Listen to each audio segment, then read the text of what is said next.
योजनानां सहस्त्रं तु शनैर्गच्छेत पिपीलिका अगच्छन् वैनतेयो अपि पदम एकम न गच्छति।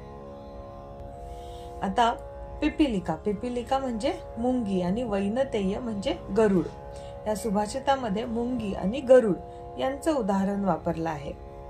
योजनानां सहस्त्रम तु शनैर्गच्छेत पिपीलिका म्हणजे मुंगी धीमेपणाने आणि चिकाटीने चालली तर ती हजारो योजने अंतर चालू शकेल। योजनानां सहस्त्रम म्हणजे हजारो योजने अंतर ती चालून जाऊ शकेल।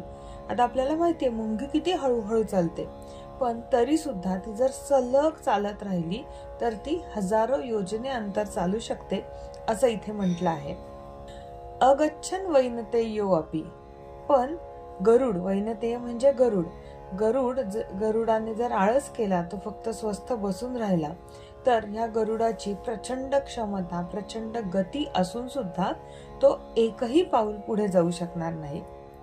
मुंगीचा वेग अत्यंत सामान्य आहे, अगदी हळू मुंगी चालते, तिची क्षमता लहान असते, तिला पंख नसतात, पण तिच्याकडे एक महत्वाचा गुण आहे तो म्हणजे सातत्य, ती थांबत नाही। आणि गरुड म्हणजे तर शक्ती, गती, उच्च क्षमता। गरुड काही क्षणात हजारो योजने अंतर पार करू शकतो, पण हा गरुड जर नुसता बसून राहिला तर काय होईल, तो एकही पाऊल पुढे जाऊ शकणार नाही। त्याची अफाट क्षमता असूनही तो शून्य प्रगती करेल।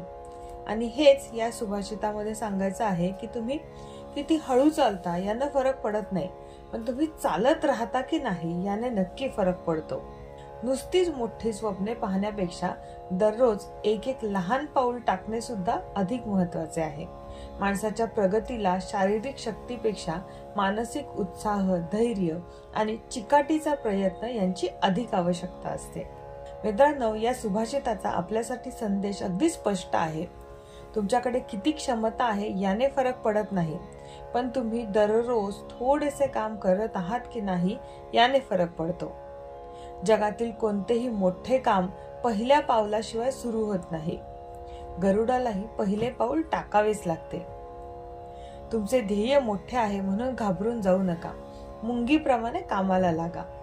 आजच ठरवा तुमचे मोठे ध्येय साध्य करण्यासाठी तुम्ही आज कोणते छोटेसे पाऊल उचलणार आहात।